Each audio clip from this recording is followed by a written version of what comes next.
नमस्कार साथियों। जैसा कि आप सभी को पता है कि हम हमेशा लोगों के दर्द को अपने कैमरे की आंख से दिखाने का प्रयास करते हैं।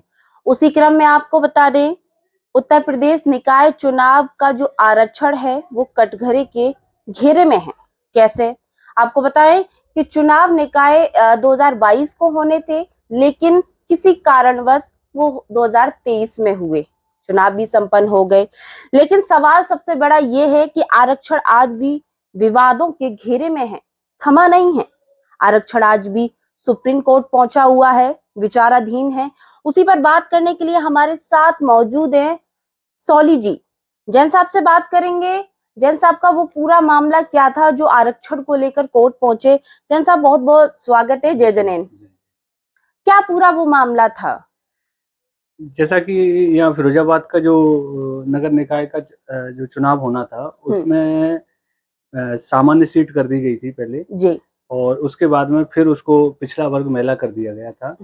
जब 15 वर्षों से फिरोजाबाद में सामान्य सीट नहीं हुई है और दूसरी तरफ 2017 में पिछड़ा वर्ग महिला थी और 2023 में भी पिछड़ा वर्ग महिला कर दिया गया। तो इसको लेकर हमारी आपत्ति थी और इस आपत्ति को लेकर पहले हम सरकार के पास पहुंचे और हमने लखनऊ जाकर आपत्ति दर्ज कराई और सारे तथ्य उसमें दिए कि फिरोजाबाद में 15 वर्षों से जो सामान्य वर्ग का आरक्षण नहीं हुआ है और दूसरी तरफ डबल लाभ दिया जा रहा है पिछड़ा वर्ग महिला को। अगर सामान्य सीट होगी तो सभी जाति के लोग उसमें चुनाव लड़ पाएंगे और अच्छे कैंडिडेट निकल कर आएंगे और अच्छे लीडर जब आएंगे तो शहर का विकास अच्छा होगा।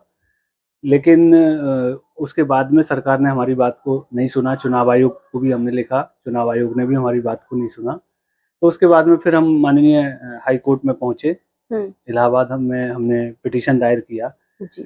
और पिटीशन दायर करने के बाद में इलाहाबाद हाई कोर्ट का जो फैसला था वो उन्होंने ये कहा कि सुप्रीम कोर्ट के आदेश के अनुसार यह चुनाव कराया जा रहा है, इसलिए हमारे हाथ बंधे हुए हैं और हम इसमें कुछ नहीं कर पाएंगे।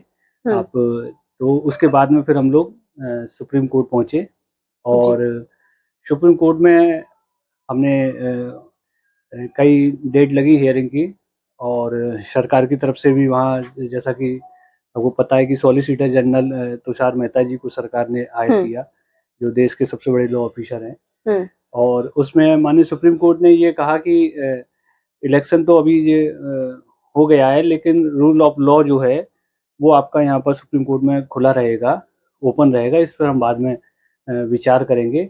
और उसके बाद में जो हमारी इस पिटीशन को तो खारिज कर दिया, लेकिन हमारा जो रूल ऑफ लॉ पे जो आपत्तियां थी, जो सवाल हमने उठाए थे, जो कानून का उल्लंघन हुआ है इस निकाय चुनाव में फिरोजाबाद की सीट को लेकर, वो वहाँ पर अभी भी खुला हुआ है और आने वाले समय में देखते हैं अब क्या होता है। अच्छा जैन साहब, अगर मैं देखूं निकाय चुनाव हालांकि अभी तो संपन्न हो गया, लेकिन विवादों में आरक्षण क्यों रहा था? कैसे बना विवादों में? विवाद का कारण ये है कि आप लोग देख रहे हैं, सामान्य सीट होती, एक अच्छे लीडर शहर को मिलते और शहर का चहुमुखी विकास होता। लेकिन यहाँ पर जो राजनीति हावी है, जो निजी स्वार्थ फिरोजाबाद के अंदर राजनीतिक लोगों के हैं, वो उसकी पूर्ति के लिए इस तरीके के काम किए जा रहे हैं। और फिरोजाबाद की जो जनता है, उसने इस बार इस चीज को समझ भी लिया है कि कौन लोग इसके पीछे हैं जो इस तरीके का काम कर रहे हैं। पूरे फिरोजाबाद की राजनीति को जो उद्योग बनाए हुए हैं, अब देखिए कि जितने भी जो लीडर्स जनप्रतिनिधि आ रहे हैं, वो ज्यादातर ठेकेदारी कर रहे हैं, सरकार के कामों की ठेकेदारी करना जी। अब आप ये बताइए, जब जो जनप्रतिनिधि है वही ठेकेदारी करेंगे तो फिर उसको चेक एंड बैलेंस का काम कौन करेगा? कैसे पता चलेगा कि जो पैसा लगा उसका सदुपयोग हुआ है या इसमें भ्रष्टाचार हुआ है? ये सवाल खड़े होते रहेंगे क्योंकि ये काम जनप्रतिनिधियों का नहीं है ठेकेदारी करना। लेकिन प्रत्यक्ष रूप से मान लीजिए नाम किसी और का हो, लेकिन पूरा शहर जानता है कि कौन कौन लोग ठेकेदारी में इन्वॉल्व हैं।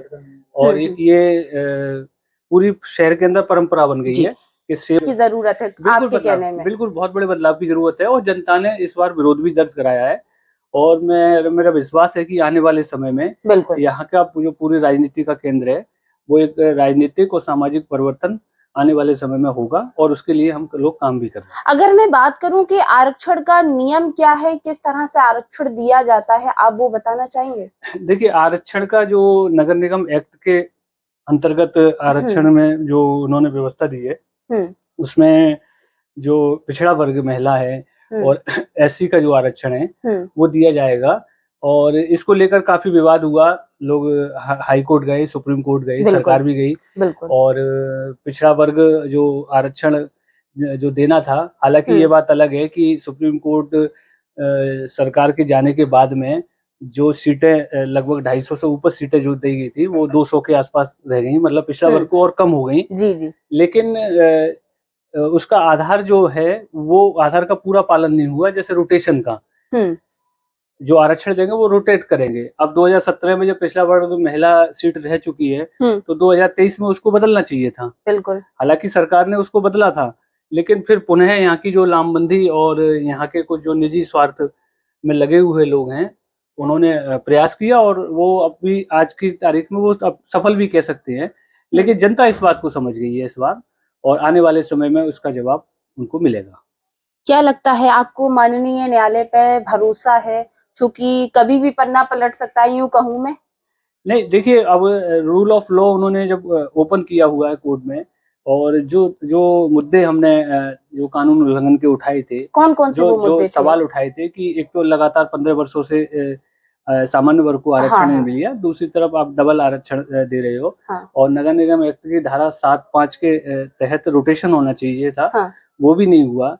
और इससे एक बड़ी बात और ये है कि जब हमने सरकार में आपत्ति लगाई तो सरकार ने हमारी बात को नहीं सुना, हमारी बात का जवाब नहीं दिया, जबकि हमने उसमें जो आपत्ति के साथ में ये कहा था कि हमें आप व्हाट्सएप से ही भेज दीजिए हमारी जो आपत्ति उसका निस्तारण करके, और या पत्र के द्वारा भेज दीजिए, लेकिन हमें उसको नहीं दिया गया। और माननीय हाईकोर्ट में भी हमारी सुनवाई नहीं हो पाई, तो माननीय सुप्रीम कोर्ट ने अब उन सारे तथ्यों को अपने खुला रखा हुआ है, और देखते हैं अब उसमें आगे क्या होता है। क्या कुछ कहना चाहेंगे अंत में? अंत में यही है कि शहर की जनता से, सामान्य जनता से अपील है कि उन्होंने इस बात को समझ लिया है कि फिरोजाबाद की जो पूरी राजनीति है वो उद्योग में परिवर्तित होती जा रही है।